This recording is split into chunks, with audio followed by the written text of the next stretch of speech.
Hey, so have you ever stopped to think about the health of your business and personal financing? What is your financing doing for you right now? How is it working for you? How is it helping you to get better? Is it helping you to get better? Is it sick? Does it need to go to the doctor? We just don't know because these are things that we don't really think about on a regular basis unless something happens. But it's something that we're going to need to plan for. So, welcome to Morning Tea, and we're going to talk about the health of your finances today.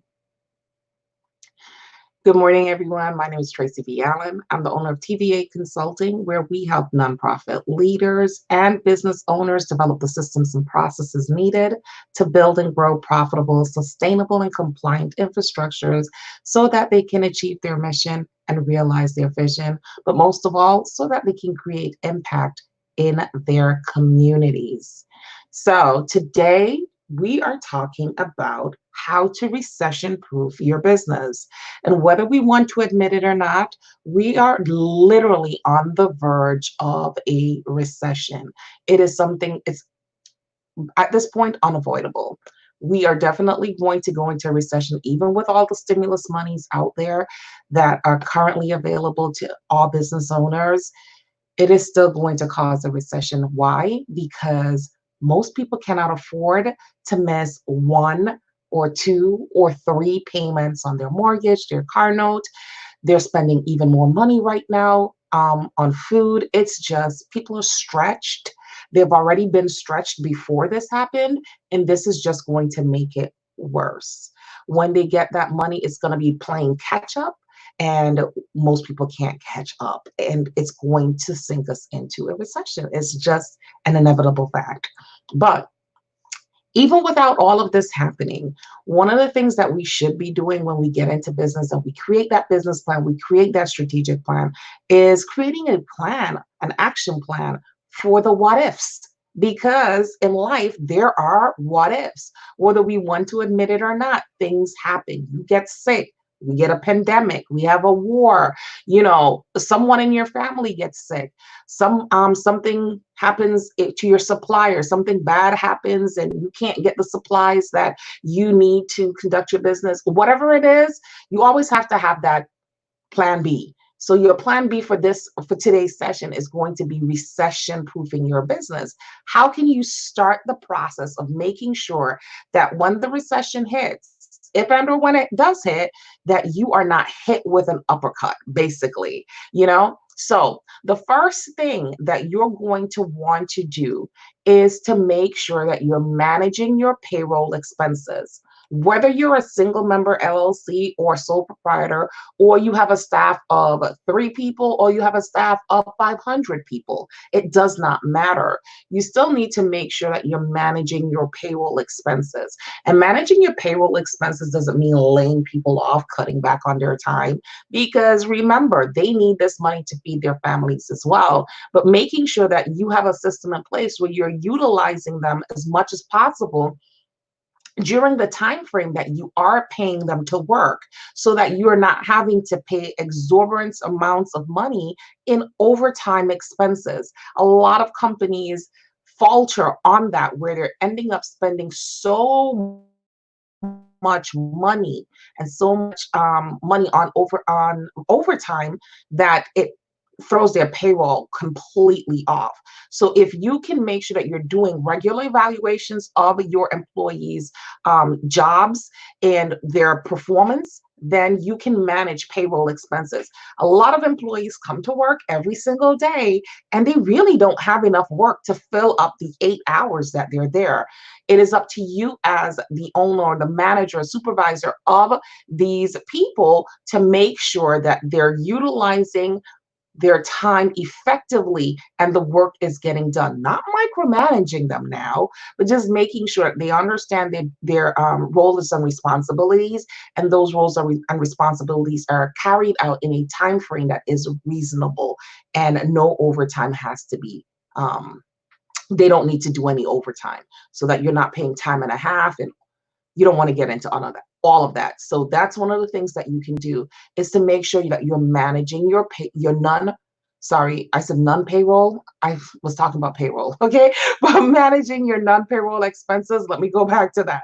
So your non-payroll expenses would be things like um, parties and extra supplies and taking people out to business luncheons and entertainment type things. That's what I was supposed to be talking about. Entertainment type things that are not payroll expenses. Does your office need to have a party on every Friday? Do you need to buy pizza for everybody on Friday? Yes, I understand that morale is necessary and you need to keep spirits up, but that could be as simple as an email or a personal thank you or a certificate for a job well done. It doesn't need to be expensive and extravagant. Okay, so I talked about managing payroll expenses, and now I'm talking about non-payroll expenses. It really doesn't have to be extravagant. You can show gratitude and appreciation for the employees that are working for you without spending tons of money. All right. The second one is establish and enforce a budget. You want to establish and enforce a budget. So you want to create a budget. Sit with your team and create a budget for 12 months. Okay? Make sure that it's month by month, week by week. Make sure it's month by month, week by week, and that you stick to it every week. If you do it on a weekly basis or you decide to do it on a monthly basis, I'm not going to tell you do it on a quarterly because that's too long, right? So you want to do it for the whole year, but you want to have a system in place where you're going back and you are reconciling those expenses, that you're making sure that you're sticking to the budget, you're not spending 1 cent over the budget, that you're sticking to the budget or below the budget on a monthly basis. But you need to make sure that you're establishing and enforcing a very strong budget. And it goes back to what I started to talk about in the first one. Overhead expenses is one of those expenses that, can easily slip up on you or sneak up on you, and you can be way over your budget before you know it. So again, going back to making sure that people know their roles and responsibilities, and they're doing that they are making sure that they're doing their job in a timely manner and it's being done effectively, and no overtime needs to be had, so that you're not going over budget.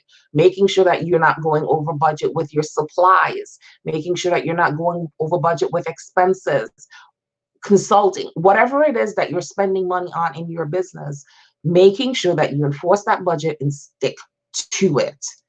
Okay, number 3, weighing non-essential expenses. So you want to weigh your non-essential expenses. Again, non-essential expenses will be the travels. Does your person need to travel? Say you're paying mileage. Do they need to travel 100 miles, maybe to New York? I live in Connecticut. So maybe do they need to travel 100 miles to go to New York to go to a meeting? Can this meeting be done virtually? That is tons and tons of money that you'll be saving in mileage and food costs, because you're going to have to pay them for not only their travel, their time, their mileage, all of that stuff. Non-essential. How can you work around cutting back on some of that money that you've normally spent and not thought about it? Okay. The point of this is to try to save as much money, preserve as much money in your business as possible. So it means doing things differently. Like I wouldn't normally meet people at coffee shops and to have a meeting that may or may not garner any new business. Okay. Because it's a discovery meeting. And in that meeting, I'm spending on coffee for myself, coffee for that person, and probably some type of a dessert, right? Some type of a pastry. And if we go to, let's say, Starbucks, that's easily $20 to $25. If I have to do that 3 or 4 times a week, that's $100. Do I really need to do that? Or could it be a phone call or a Zoom or Skype interview where we are talking right where I am right now in my house, and I'm not spending any money at all? That's $400 a month easily that I could save because I'm weighing my non-essential expenses. Yes, face-to-face is always good, but if you're not sure if it's going to garner any new business, maybe you need to stay at home and do it some other way. Okay? Because that's $400 that you could put in your rainy day account. Think about it. Okay, this is recession proofing your business again. And then number 4, checking your inventory. How many of us, I know in my stockpile, in my storage closet, I have supplies. I could literally open up a mini Staples or Amazon store with the amount of supplies that I have. What you need to do is to go through your supplies. I don't care what business you're in. You could be a seamstress, you could be someone who does jewelry, someone who does consulting like myself. It doesn't matter. We tend to hoard and stockpile things for our business. Sometimes we have those things for years, 2, 3, 4 years, and we haven't used it. Why? That's money down the drain, literally, because more than likely you're never going to use it. So why not take inventory of what you have and probably sell at a discounted rate to someone else who can actually utilize what you are not using. So if you have something that you stockpiled for a year and you have not used it yet, the chances of you using it are less than none. Get rid of it. You can get that money in and you can put it in again, that rainy day fund, instead of being a hoarder like most of us are. Okay. I know people who sew, their seamstresses, and they have like a whole bedroom full of fabric. Some of the fabric is like 20 years old. You haven't used it in 20 years and you intended to make this fabulous dress out of it. Get rid of it, resell it, donate it, but do something. You should not be hoarding at this time. Only buy essentials. So take stock of your inventory. And even as a consultant, because when people are like, well, I don't have a product-based business, but even as a consultant, you can be hoarding stuff. How many times have you spent money trying to promote a specific service and no one is buying it?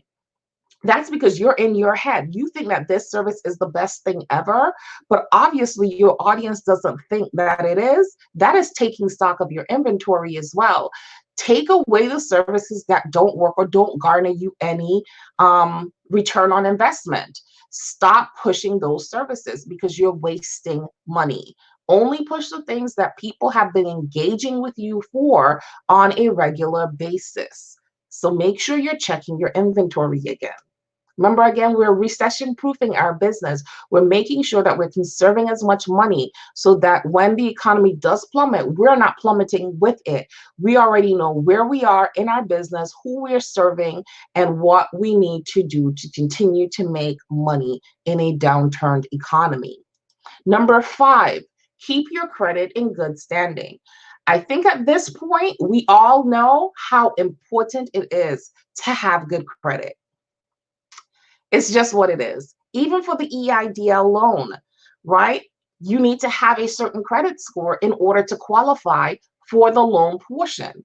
Okay, so it is imperative to all of us that we have good credit. And I know it's very hard.